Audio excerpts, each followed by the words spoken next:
कि जॉब के साथ क्या तैयारी की जा सकती है, जॉब के साथ, ठीक, क्या यहाँ पर तैयारी की जा सकती है, क्या तैयारी की जा सकती है।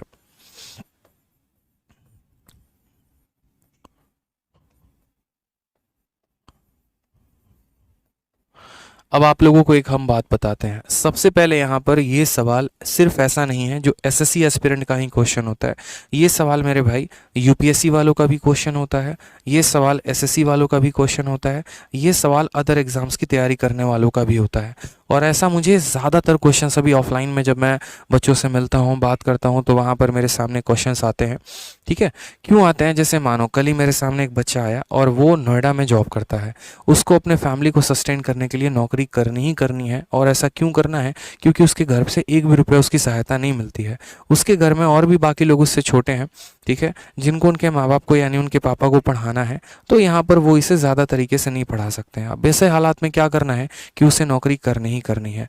अब उसके बाद एक बच्चा आया कि सर 12 घंटे की मैं जॉब कर रहा हूँ, तो 12 घंटे की जॉब करने के बाद क्या मैं एसएससी निकाल सकता हूँ? एक आया कि सर 9 घंटे की जॉब करता हूँ, क्या मैं यूपीएससी निकाल सकता हूँ? तो मेरे भाई देखो, मैं आपको ये नहीं बोलूँगा कि आप निकाल सकते हैं या नहीं निकाल सकते, लेकिन इतना ज़रूर कहूँगा, बस आपको यहाँ पर थोड़ा सा कॉन्ट्रास्ट ज़रूर दिखाऊंगा।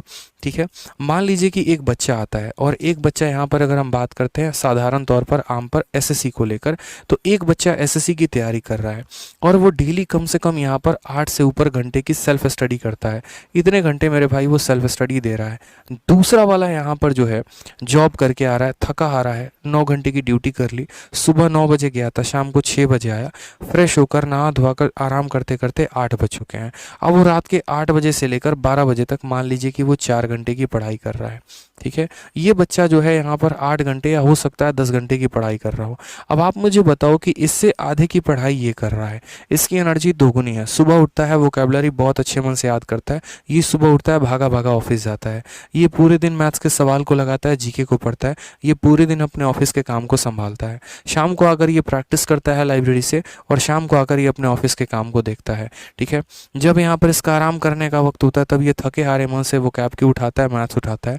तो आप मुझे बताओ यहाँ पर कि क्या ऐसा लगता है कि ऐसे हालात में इस बंदे का सिलेक्शन हो सकता है? चलो, अगर होने की संभावना है तो कितने समय में? आपका ये टाइम भी बहुत मैटर करता है।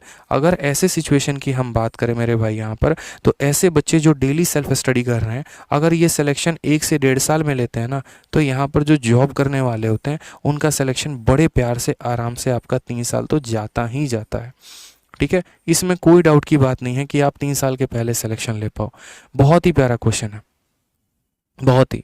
ठीक है, आज मैं दिल्ली में देखता हूँ कि जब मैं मेट्रो में ट्रैवल करता हूँ, तो मेट्रो में ट्रैवल करते वक्त जो लोग नोएडा से जॉब करके आते हैं, स्पेशली लड़के हो गए लड़कियाँ हो गई, तो वो प्रतियोगिता दर्पण की मैगजीन ले लेते हैं, वो आपका न्यूज़पेपर ले लेते हैं, इंडियन एक्सप्रेस हो गया, इस तरीके से हो गया, मेट्रो के किसी कॉर्नर में बैठ के वो पढ़ रहे होते हैं। तो क्या उनका यूपीएससी में सिलेक्शन नहीं होता? होता है मेरे भाई, ऐसा नहीं है नहीं होता, लेकिन वो उतना ही काम करते हैं जितने में उनका खर्चा चल जाए, उतने में उनका काम चल जाए। सुबह 6 बजे से उठकर वो 12 बजे तक अपना पढ़ाई कर रहे हैं, 12 बजे से लेकर 6 बजे तक उन्होंने 6 घंटे का पार्ट टाइम काम किया और फिर वापस उन्होंने पढ़ाई की। मैं ये नहीं कह रहा कि आप जॉब करेंगे तो आपका सिलेक्शन नहीं होगा, लेकिन जॉब भी उतनी ही देर का करिए जितने में आपका खर्चा निकल जाए। पता चले यहाँ पर कि 4 घंटे की नौकरी से आराम से 5-6 हज़ार आते, उतने में आप अपना रूम का किराया देते, लाइब्रेरी का खर्चा देते, खाने का खर्चा देते और आपका काम हो जाता। लेकिन एक्स्ट्रा पैसे के चक्कर में आप 9 घंटे की ड्यूटी कर रहे हैं और वहाँ पर आपका सेल्फ स्टडी का समय ही नहीं बच रहा है। तो मेरे भाई, मैं क्या, आप क्या, दुनिया की कोई ताकत आपको सिलेक्शन नहीं दिला पाएंगी। सॉरी टू से यार, जो बच्चा 8 घंटे 10 घंटे पढ़ रहा है वो पागल है क्या? ये बताओ पहले। यहाँ पर सारी की सारी किताबें पढ़ रहा है, वो सारे प्रीवियस ईयर क्वेश्चंस लगा रहा है, अपने एग्जाम के लिए ज़्यादा डेडिकेटेड है, और आप उतना भी कवर नहीं कर पा रहे जितना आपके सिलेबस के लिए इंपॉर्टेंट है। तो आप कैसे compete करने को इन्हें सोचोगे? ये तो सीधा फेंकेगा आपको बहुत दूर ले जाके। तो छोटी छोटी बातों का मेरे भाई यहाँ पर ध्यान दो, ये बातें बहुत महत्वपूर्ण हैं आपके लिए। जो आप यहाँ पर पूछते हैं ना कि तैयारी की जा सकती है, नहीं की जा सकती है, की जा सकती है, लेकिन अगर वो पार्ट टाइम जॉब हो तो। फुल टाइम जॉब के साथ तैयारी नहीं हो पाएगी, और अगर हो भी गई तो 3 साल से इधर का वक्त नहीं लगने का है।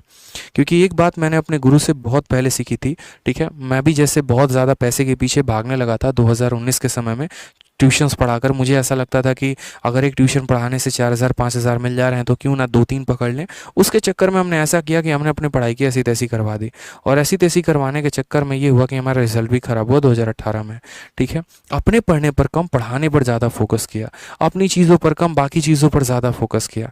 तो ये मेरे लिए सबसे बड़ा नुकसान साबित हुआ, क्योंकि उन्होंने एक बात मुझे सिखाया था कि देख, अगर तेरे जेब में 10,000 रुपये है ना, तो यहाँ पर तू उतना ही दूर जाएगा जितना तुम्हें 10,000 तक खर्च हो पाए। लेकिन जिस दिन तुम्हारे अकाउंट में 50,000 रुपये महीने के आने लगे, तो मेरे भाई तुम यहाँ पर बड़ी दूर दूर जाने शुरू करोगे। जैसे मानो मैं यहाँ पर हूँ, तो ज़्यादा से ज़्यादा मैं यहाँ 2-4 किलोमीटर आगे जा सकता हूँ, थोड़ा बहुत अच्छे रेस्टोरेंट में खाना खा सकता हूँ, थोड़ा सा जो है यहाँ पर थोड़ी सी महंगी कपड़े पहन सकता हूँ। लेकिन जिस दिन यहाँ आने लगा ना, सीधा गाड़ी जाके दिल्ली के कनॉट प्लेस में रुकेगी, बड़े बड़े शोरूम्स के दरवाजे पर खड़े मिलेंगे, शॉपिंग कर रहे होंगे, मूवी देख रहे होंगे, टाइम पास। यानी ज़्यादा पैसा आने का मतलब नुकसान भी ज़्यादा होता है, और हर कोई इसे नहीं संभाल पाता।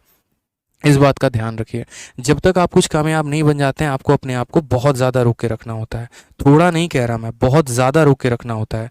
कई बच्चे ऐसे होते हैं जो अपने खर्चे को चलाने के लिए होम ट्यूशन पढ़ाते हैं, लेकिन उस होम ट्यूशन के आए हुए पैसे का वो क्या करते हैं, मूवी देखेंगे, रिचार्ज करवाएंगे, थोड़ा और एक्स्ट्रा वेकेंट लाइफ जिएंगे, थोड़ा रईसी दिखाएंगे, थोड़ा महंगा फ़ोन रखेंगे। मेरे भाई ये सब चीज़ नहीं करनी थी यार। ठीक है, पढ़ाना उतना ही था जितना में खर्चा चलता, बाकी पैसे को सेव करते, समय को बचाते, क्योंकि जितना ज़्यादा पैसा, समय भी उतना ज़्यादा खराब होगा, सीधी सी बात है। ठीक है, और ज़्यादा पैसा आया, व्हाट्सअप मिलेगा, टेलीग्राम मिलेगा, इंस्टाग्राम मिलेगा, चैट शुरू होगी, चलो आज दोनों के दोनों मूवी देखने चलते हैं, और पता चला अपना भी समय ले गए, उसका भी समय ले गए, क्या फ़ायदा। ठीक है, जहाँ पर आराम से रूम में बैठ के ठंडे पानी से काम चल जा रहा था, अब तो भैया स्टैंडर्ड वाली बात हो जाती है। खुद भी यहाँ कोन वाली आइसक्रीम खाएंगे, पहले 5 रुपये 10 रुपये वाली यहाँ पर ऑरेंज खाते थे, अब यहाँ तो मैडम के साथ हैं तो कॉर्नेटो तो खाना पड़ेगा। 35 रुपये अपने, 35 रुपये उनके, और कॉर्नेटो तो यहाँ बाहर तो मिलेगी नहीं, तो थोड़ा दूर जाके खाना पड़ेगा। अब इस चीज़ में आप देखो ना, अपने समय भी कितना वेस्ट कर दिया। ठीक है, घर वाले तो ये सोच रहे हैं हमारा लड़का एसएससी की तैयारी कर रहा है, उल्टा ये भी सोचते हैं चलो बहुत अच्छी बात है, थोड़ा बहुत काम करके खर्चा निकाल रहा है। लेकिन वो खर्चा काहे बात का आप निकाल रहे हैं, उस खर्चे को तो आप और बढ़ा रहे हैं। समय इतना ज़्यादा खर्च कर दिया जिसकी कोई लिमिट ही नहीं है। तो ये सब चीज़ें मत क्या करो मेरे भाई। ठीक है, वास्तविकता से हम जुड़े हैं, आप लोगों की हरकतें जानते हैं, पता होता है, इसी वजह से बता रहे हैं। ठीक है, तो पढ़ाई पर ध्यान दो, अनसन चीज़ें तो जीवन में बहुत सारी आते रहेंगे। कमाना यार, उस दिन कमाना जिस दिन अकाउंट में, मैं बताता हूँ ना, जिस दिन अकाउंट में सीधा पहले दिन आएगा और मैसेज यहाँ पर ही आएगा 70,000 has been credited in your account. मेरे भाई उस दिन सोचोगे कि इसे खर्च करना है तो करना कहाँ पे है। ठीक है, यहाँ पर आपके पास ऑप्शंस होंगे, आज मंडे को ये वाली टी शर्ट, ट्यूसडे को ये वाली शर्ट, वेडनेसडे को ये वाला। ठीक है, यहाँ पर रिंग होंगे, घड़ी होगा, मोबाइल होगा, इतनी एक्स्ट्रावेगेंट लाइफ होगी जिस सोच भी नहीं पाओगे। ठीक है, दिन के हिसाब से आप अपने लाइफस्टाइल को बदलोगे, लेकिन वो वक्त तब आएगा जब अभी परिश्रम करोगे, अभी मेहनत करोगे। आएगा ना यार, वो भी पल आएगा, और वो भी आप ही लेकर आओगे, कोई और नहीं लाएगा। आपके जीवन में आप ही हो जो लेकर आ सकते हो वैसे पल, लेकिन उसके लिए दिलो जान से अभी मेहनत करो। अभी फोकसबाजी में रह गए तो कहानी खत्म हो जाएगी। ठीक है, बहुत फोकसबाजी कर ली, 12th 10th में बहुत हो गया। हमारे यहाँ बिहार में स्पेशली लड़के बड़े फोकस में रहते हैं। ठीक है, कुछ बच्चे तो बहुत मेहनती होते हैं, कुछ तो इतना फोकस में रहते हैं जिसकी बात ही नहीं, और ये फोकस टर्म भी वहीं का है। ठीक है, लेकिन फोकसबाजी अभी ज़रूरी नहीं है।